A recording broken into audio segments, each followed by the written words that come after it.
G'day guys, so we've got something special happening today. We've got some eggs hatching, first ones for the season. So let's go and see what I've got.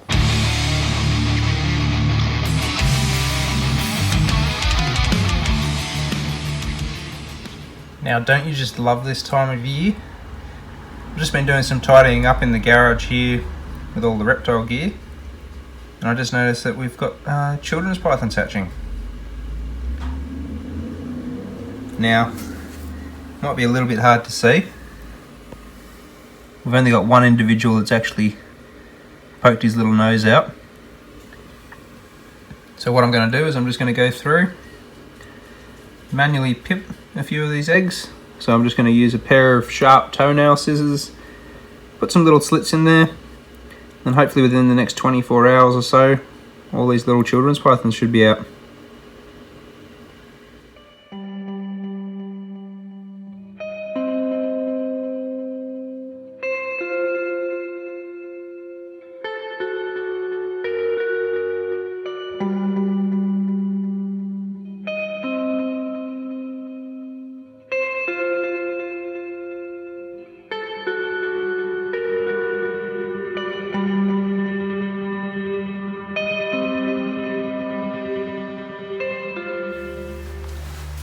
So these little children's pythons, these guys were laid on the 27th of September, I believe. And now we are, I think it's the 18th of November. So it's, yeah, about 50 odd days thereabouts. I'd have to do the math. And the first little guy's just pipped his little nose out. So what I am going to do is I am going to go through and manually pip the rest of the eggs, just in case. Because I do want all these guys to survive. But what I'll use is just a sharp pair of toenail scissors. I'm just being super cautious and just putting tiny little holes in these things. I don't want to go nuts and, you know, do the big what the retic guys do, the big holes and stuff in them. Just something that they can stick their nose out and they can do the rest. So we do have 9 little eggs here, I believe. Where we go, 1 2 3 4 5 6 7 8 9. One's already pipped, so I'm not going to obviously cut where he is. No point in doing that. But what I'm going to do is just try to take the tiniest little slither of all these eggs. So I've just put the tiniest little hole in there. I almost try to pull up with the scissors.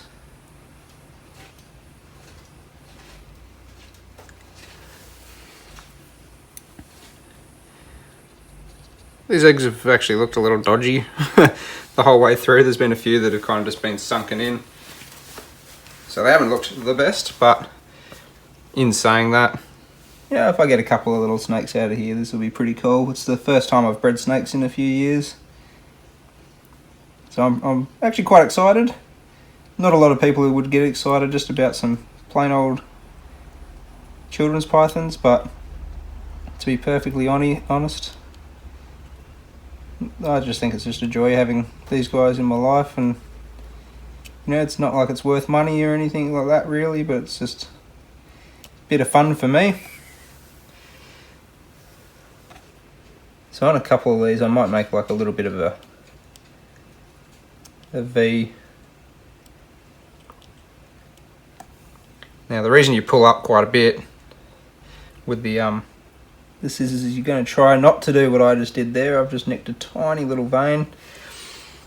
Not to worry though, tiny little bit of a nick isn't going to be too much of a worry. The reason that we do pull up quite a bit is obviously to try to miss most of the veins, but I also got to miss the snake. So last thing you want to do is, you know, cut off part of them. That'd be the worst thing to have happen. So if you are going to do this, just take your time with it. Patience is key.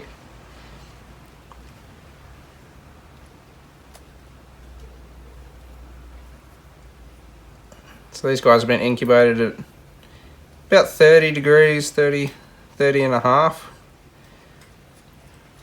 That's Celsius, of course. Tell you what, after coming back from the Northern Territory, like, I really appreciate just your stock standard plain Jane children's python. I didn't get to see any, unfortunately, but I think just kind of being in that sort of environment, seeing where these little guys come from, just gave me a whole new appreciation for a lot of the snakes I keep here. Pretty much all my reptiles I've got a lot more appreciation from after coming back. So yeah, it'll be pretty cool if I get a few of these little dudes out.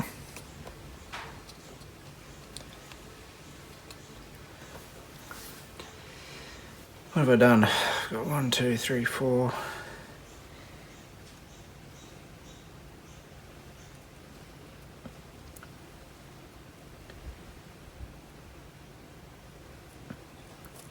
So the way I've incubated these guys is I've just done a layer of perlite in the bottom of a tub. Then I've filled that up with water. I didn't go like a 1-to-1 ratio or anything like that. I just filled it up until it got to essentially the bottom of the egg crate here. And then I put the egg crate down as just a bit of a barrier, just to stop the eggs coming in contact with the water itself.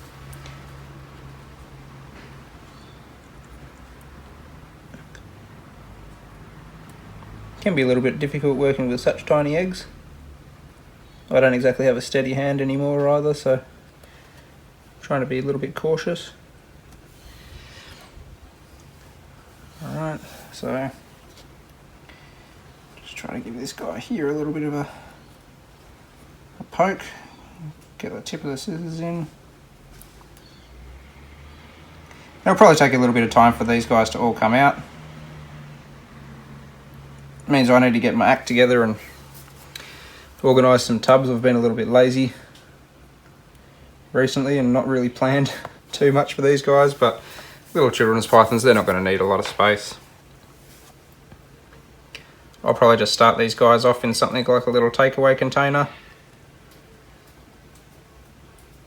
Some damp paper towel, little water bowls. Bob's your uncle.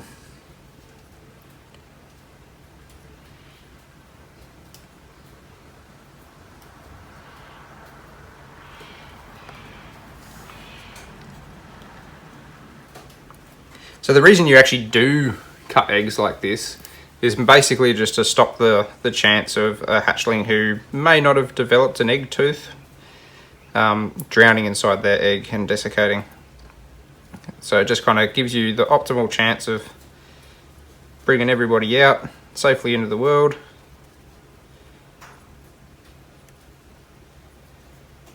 And giving them the best shot at life. Of course, not everything's meant to make it, so hopefully these guys do last, but you know, part of breeding is seeing the occasional loss of young life. Whilst it's sad, it's just part of the game.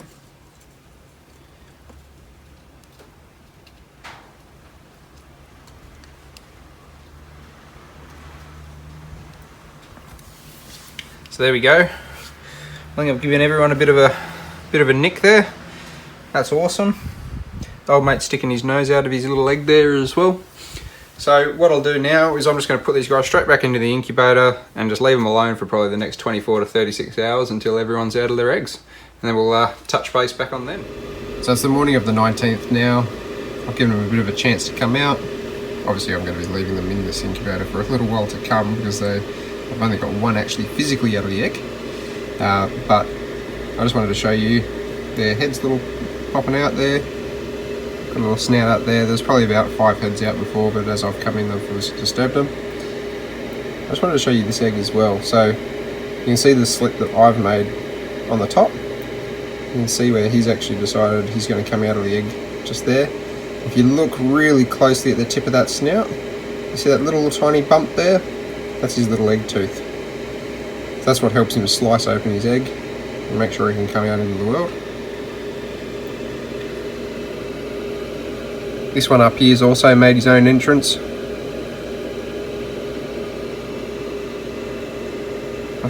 has 2. Yeah, there you go. So we give these guys a little bit more time to come out. It might take another 24 hours or so before they actually are out of the egg. But I'll get this one out now and I'll put him into his own little tub just so he doesn't decide to eat one of his brothers or sisters. So setting up a little tub just for this guy to sit in the incubator is super easy. All I'm going to do, little takeaway container there, tiny bit of paper towel. Some people leave these guys together in their incubation tub for a period of time as well, but every now and then one of them decides that it's going to be a little bit feisty and eat one of its siblings, and then usually that results in both of them actually passing away. I don't want to have that. Just going to moisten down the paper towel as well, just to make sure that the baby stays hydrated and doesn't dry out or anything inside the incubator. So there's our first little children in here. If you ever wanted to see how small one is when they first come out of the egg, well, here you go. Tiny little guys. Let me get a bit of a better grip on him. There we go. Tiny little baby children's python.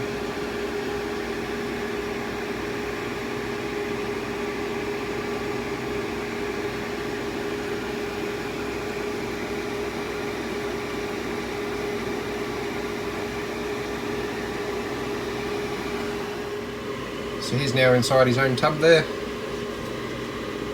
Now what we're going to do is pop these eggs back in the incubator for the guys that aren't quite ready to yet to come out. Also got some monitor eggs cooking away in here. A few little tubs going on. And this little guy, I'll just set him in here for now. We'll fix up his brothers and sisters when they come out. Okay, so now it's the 20th. We've had a few more of these little guys come out of their eggs.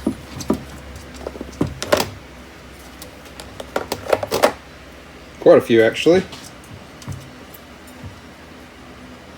So we're just doing the same process, putting these guys in their own little individual tubs, just so they can have their own space.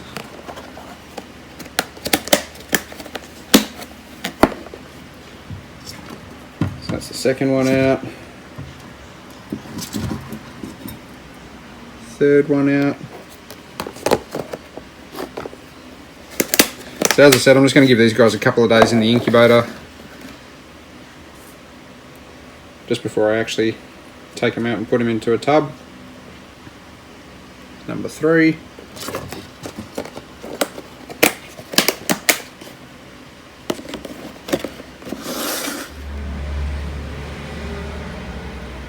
Alright, so this little guy's number 5. 5? Yeah, 5.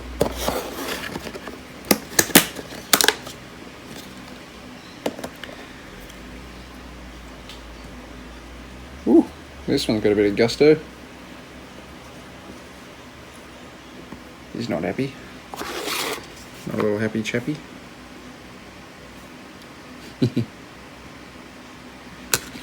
Hopefully that means you'll be a good little eater.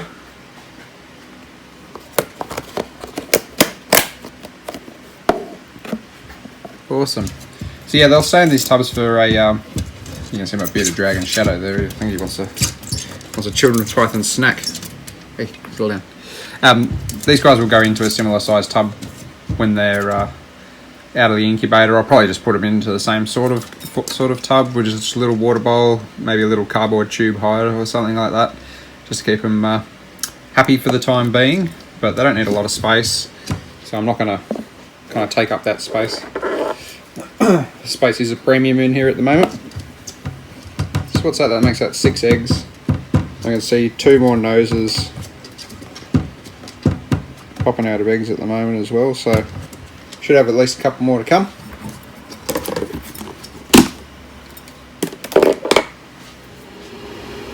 So there you go, got a few of these little children's pythons out in the incubator. And a couple more to go. Looks like there's a little nose sticking up there. But we'll leave it there for now. So hopefully in a couple of weeks' time these guys will have shed, and little time after that we'll try to get them feeding. So thanks for sticking around and watching me pip out those little children's pythons and watch them hatch out over a couple of days. I reckon it's always pretty cool when you do get your first reptiles out for the season, or first reptiles in general, to be honest. But yeah, hope you love the video. Make sure to like, comment, subscribe, and I'll catch you on the next one. Cheers guys.